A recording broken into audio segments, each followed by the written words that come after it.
Ľudia si myslia, že kreativita je len pre pár vyvolených umelcov, ktorí sú špeciálne obdarovaní tým, že sa narodili s nejakým talentom. Vôbec. Všetci sme umelci, všetci máme kreatívny potenciál, každý z nás môže tvoriť pekné veci. Ne každý môže byť super spevák a ne každý môže byť super tanečník alebo super podcaster, ale každý má nejakú predispozíciu na niečom byť skvele tvorivý. Môžeš zarábať s niečím úplne iným, čo ti ide, čo ti prirodzene tie peniaze zarába samo a mať tú kreativitu ako hobby. A oveľa viac sa to bude tešiť a naplňať a bude to najdôležitejšia vec v tvojom živote, to hobby, ale nebude to práca a tvoj príjem. Nemusí to byť. To je pár šťastných ľudí, ktorí to dokáže spojiť do jedného, kde naozaj ich kreativita dokáže byť ich príjem a taký, že nemusia robiť nič iné. To je akože obrovské požehnanie, ktoré mám aj ja a uvedomujem si to, preto neustále na svojom umení pracujem, ale nemusí to tak byť vôbec. Kreativita je strašne dôležitá, aby nebola oklieštená nejakými podmienkami, aby to by nebolo oklieštené. Jeden z najväčších bariér je, čo si o tom pomyslia ostatní. To je jedna z najväčších problémov, ktoré blokuje ľudí od toho začať alebo nejak sa začať vyjadrovať. Čo si o tom povedia ostatní, jak na to budú pozerať, to nikdy nemôžeš ovplyvniť, či to bude populárne, to, čo urobíš. Jediné, čo môžeš spraviť, je najlepšie umenie, aké ty vieš spraviť z tvojho pohľadu, z tvojej perspektívy, z tvojho postoja, z toho miesta, kde si momentálne. To je jediné, čo môžeš ovplyvniť. Tvoj umelecký výtvor. Čo na to povedia ostatní, alebo aký to dosiahne úspech, je absolútne mimo tvojej kontroly. Podľa mňa veľa ľudí brzdí to, že čo si o tom pomyslia ostatní a nerozumejú tomu, že to je len o tvojej preferencii. Nikto není lepšou verziou teba, ako si ty. Nikto nemôže lepšie pochopiť, čo má byť to tvoje umenie. To je, keby som má rád sviečkovú a ja jem dobrú sviečkovú a niekto mi iný hovorí, že to ti ale nemôže chutiť viac ako tento dobrý hamburger. Tak ale mne to chutí viacej, lebo proste to mám rád, vieš, že to je naozaj umenie a tvorba je otázka čisto tvojho uhlu pohľadu a tvoje perspektívy. A nikto iný ti nemôže povedať, či si urobil dobrého Majka Spirita, nový človek album, alebo či mal byť lepší v tomto smere.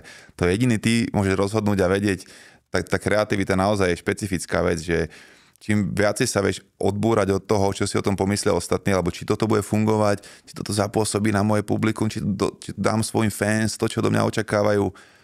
Bullshit. Ten človek s najlepšou anténou, čo je najviac vyladený ku svojim vnútorným hlasom, alebo celkovo presne k okolnostiam, ktoré sa dejú, k prostrediu okolo neho. Ten, kto najviac si dokáže všímať, kto je vnímavý, kto je prítomný, tak ten väčšinou prvý downloadne, prvý stiahne to, čo visí vo vzduchu. A jak ti to chodí?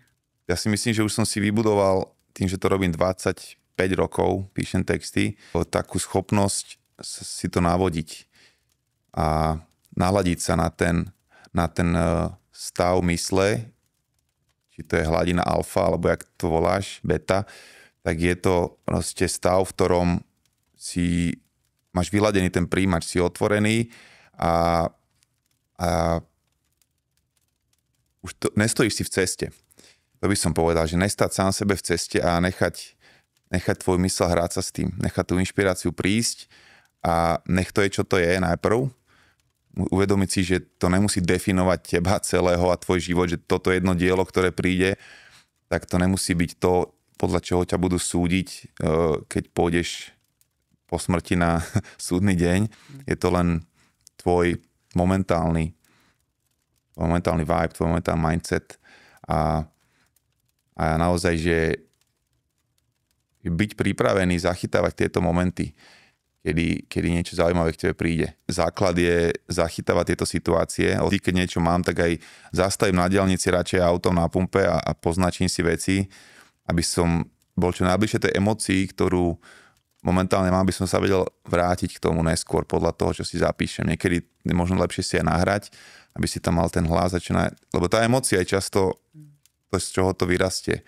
Vieš, že niekedy to nevieš ani slovami tak úplne pomenovať, ten abstraktný nejaký koncept, ktorý chceš dať do pesničky alebo do niečoho, ale tá emócia ťa väčšinou vie naviesť. Či to vychádza z nejakého strachu, z nejakého hnevu alebo z nejakého nadšenia alebo z lásky, tak tá emócia je väčšinou to dôležité, čo sa snažím zachytiť a potom sa k tomu vrátiť, keď je správny čas, keď mám ten správny beat. Ale do veľkej miery to je ten Michelangelov efekt, že vidíš skalu a ty v nej vidíš toho proste aniela, tú dokonalú sochu a snažíš sa to z toho vytesať.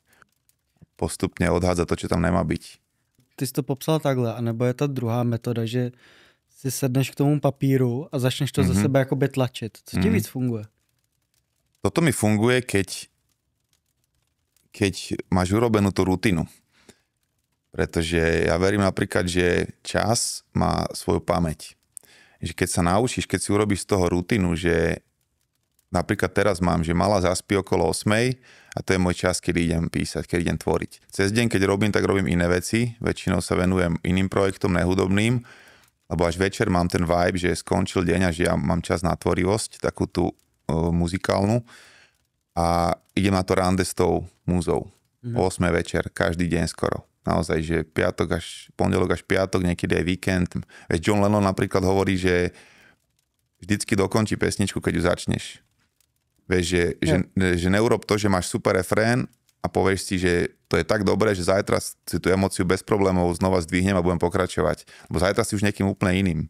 Vieš, že ty sa meníš, veci sa zmenia, máš iný deň, inak sa vyspíš a nejsi ten istý človek. To znamená, že urob všetko preto, aby, aj keď to má byť len úplne že hrubý draft, aby si urobil tú pesničku kompletnú od refrénu cez slohy až po nejakú kompletnú predstavu. Nemusí byť dokonalá každá časť, ale je lepšie, keď máš celú tú vec, vidíš pred sebou, že takto nejak to má vyzerať, takto nejak a potom postupne vylepšuješ určité časti a vychytávaš na druhý deň, ako keby si mal jednu dokonalú časť, ktorá je fakt, že kompletná, to je dajme tomu refrén alebo sloha, ale tie ostatné potom nemusia tak ľahko prísť, pretože už budeš naozaj v nejakom úplne inom stave.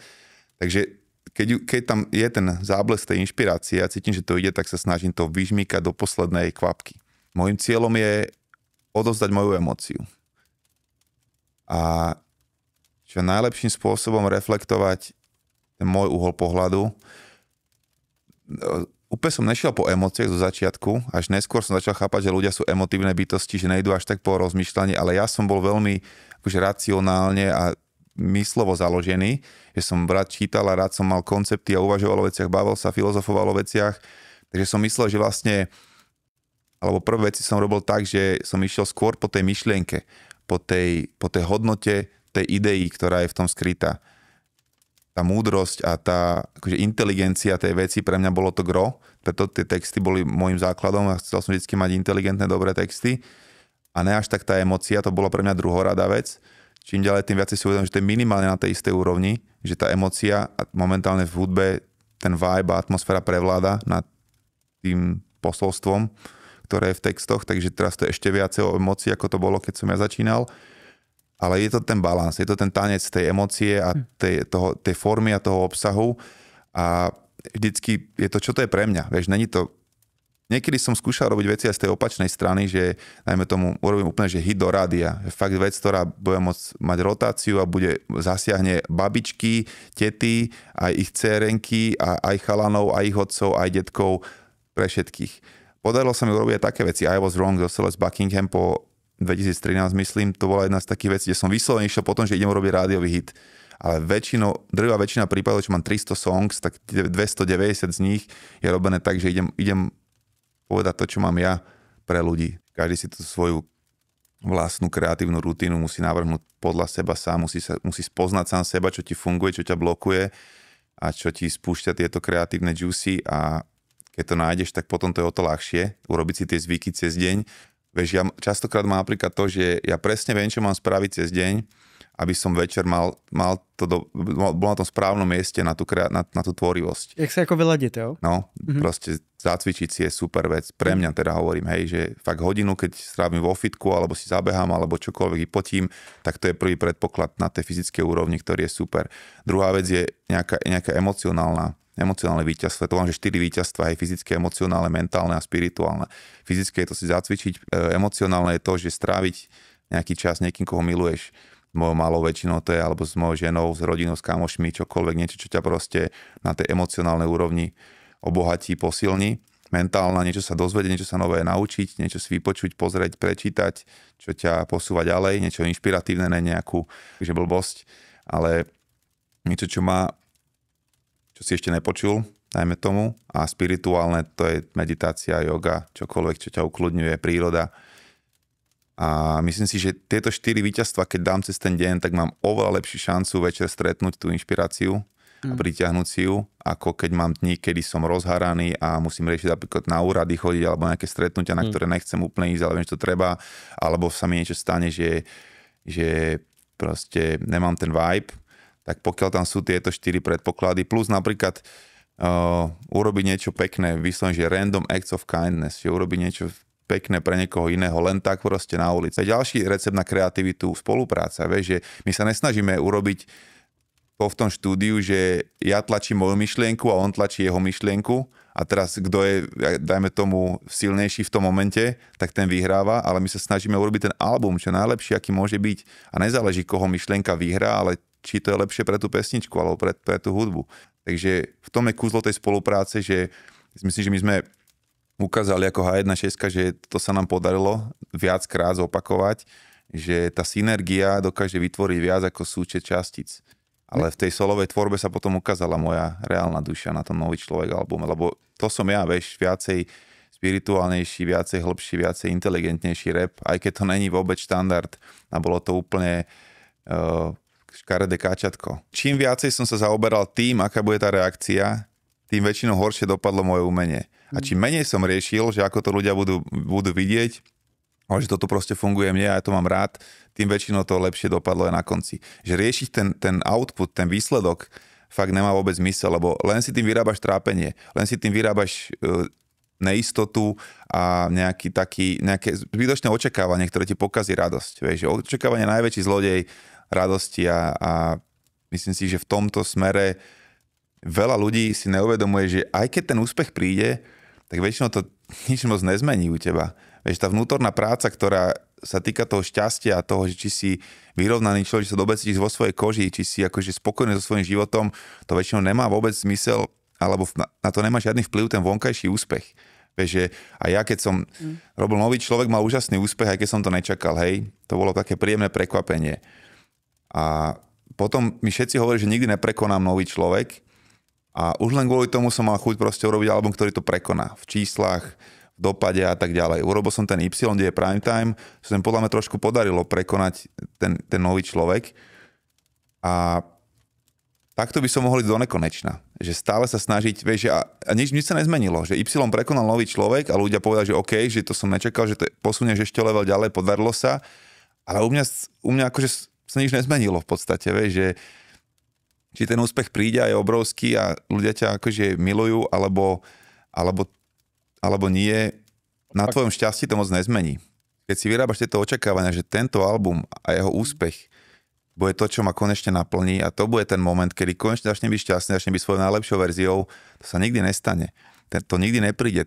Ten úspech nikdy naozaj nič nezmení v tom vnútornom svete. To musí zmeniť úplne iným spôsobom, vnútornou prácou a nejakou každodennou vyrovnanosťou a úplne to má akože iné cieľe, tento vonkajší a vnútorný. Vieš, keď chceš byť úspešný vo vonkajšom svete, tak pracuj na svojich silných stránkach. Pracuj na tom, čo ti prirodzene ide od prírody, k čomu inklinuješ, čom si dobrý, čo sa ti páči, pričom si v zóne, čo proste miluješ. To väčšinou, keď robíš, to je najlepšia cesta k vonkajšiemu úspechu, lebo ani nemáš pocit, že to je robota, robíš to, čo ťa baví, tým pádom si v tom automaticky stále lepší a lepší a tým pádom v tom budeš skôr či neskôr výnimočný. 10 000 hodín asi výnimočný, dajme tomu, hej. Ale vo vnútornej práci podľa mňa to funguje presne naopak, že ty skôr musíš opravovať tie svoje slabé stránky.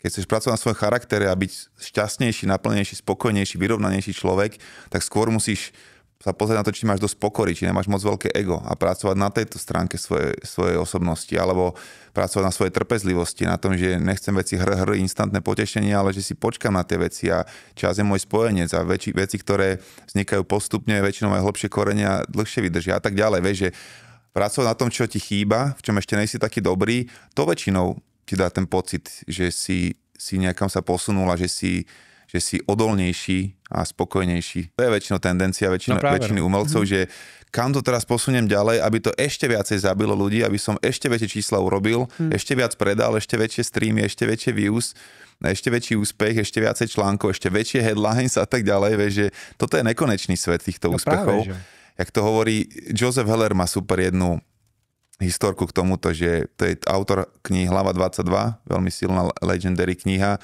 ale tento príbeh je, že je s nejakým kamošom na party nejakého veľkého miliardára a ten kamoš mu hovorí, že čo hovoríš na to, že tento typek, u koho sme na party, zarobí za hodinu počas toho, čo je na party, viacej ako tvoja úspešná kniha zarobí za celý čas svojej existencie. A on hovorí, že no, to je síce pekné, ale tento typek pravdepodobne nemá to, čo mám ja. A čo to je? Pocit, že mám dosť. A to je presne podľa mňa to, až keď vykonáš tú vnútornú prácu, že ten pocit, že máš dosť, nikdy neprichádza s nejakým ďalším úspechom. Lebo to je práve len ďalší hlad po ďalšej novej hore a ďalšom novom kopci a vrchole. A že ten pocit, že máš dosť, sa buduje úplne inou prácou ako vonkajším úspechom. A len si dávať toto očakávanie do budúcnosti, že možno ten ďalší album alebo ten ďalší podcast spraví ten veľký breakthrough alebo tú veľkú spokojnosť, ktorú čakám, hľadám, to tam nikdy nepríde.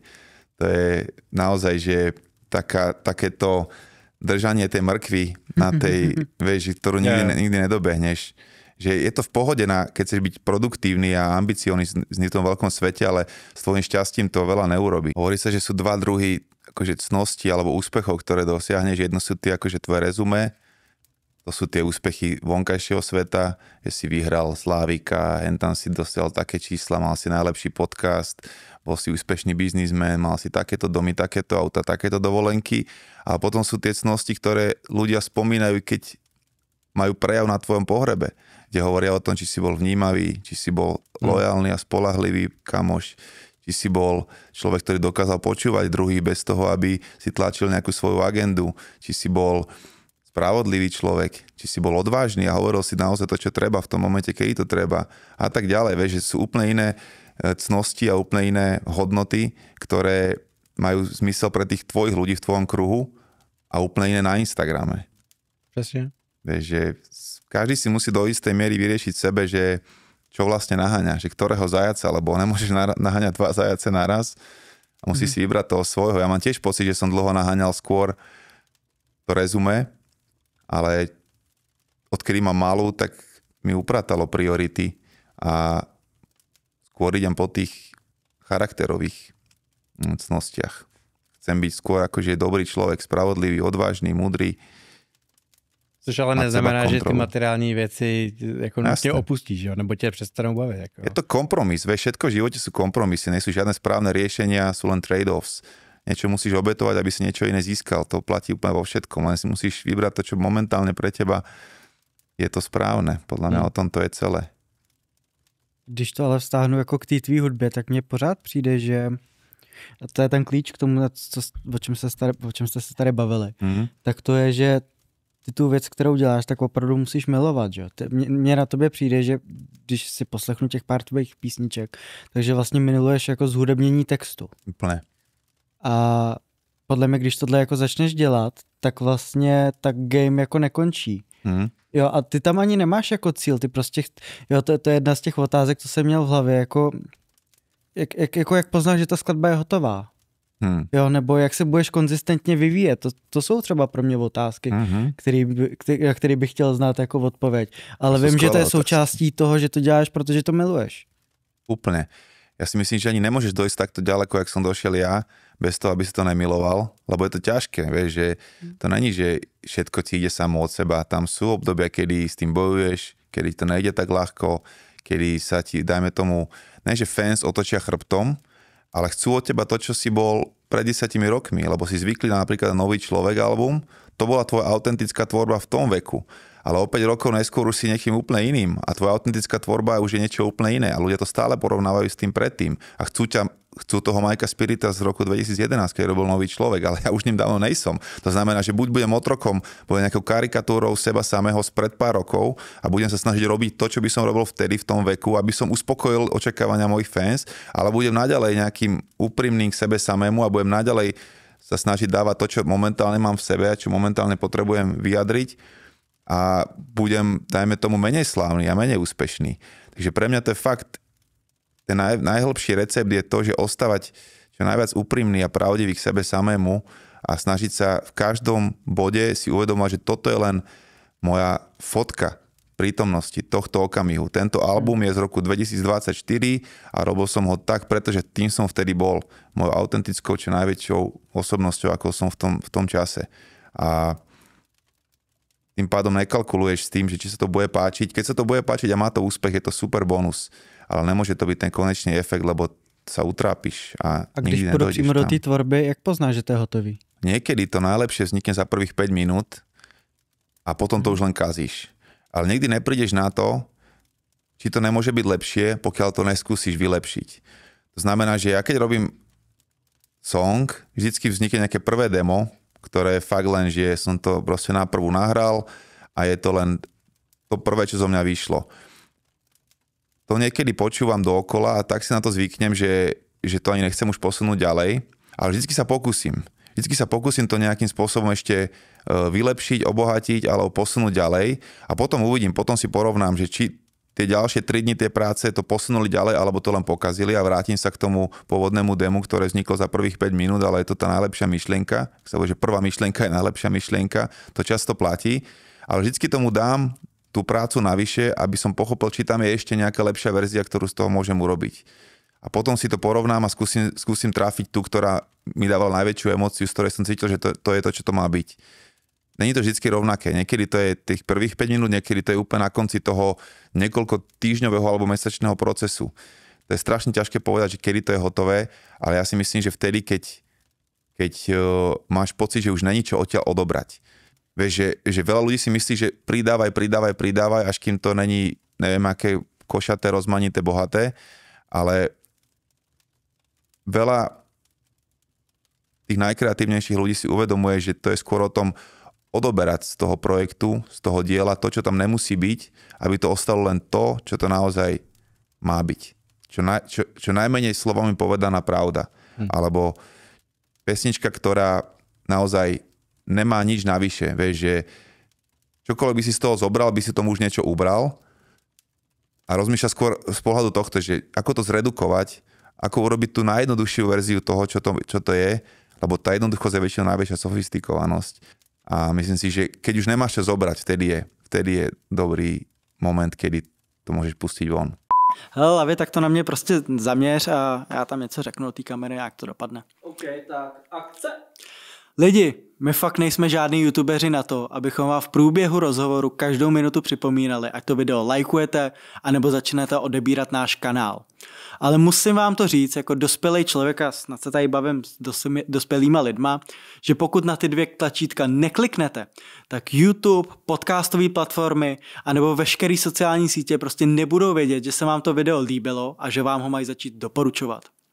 Jo a pokud se vám nelíbilo, tak aspoň mrkněte na naše vitamíny aroha.cz. Snažíme se prodávat to nejlepší a nejkvalitnější, co se tady dá sehnat. Jo a pokud nechcete udělat ani nic pro vaše zdraví, tak nám napište aspoň nějaký vošklivý komentář nebo zprávu, protože takhle ten internet prostě funguje. To bylo dobrý, ne, Lavi, asi už. Jo, berem, super. Dobrý.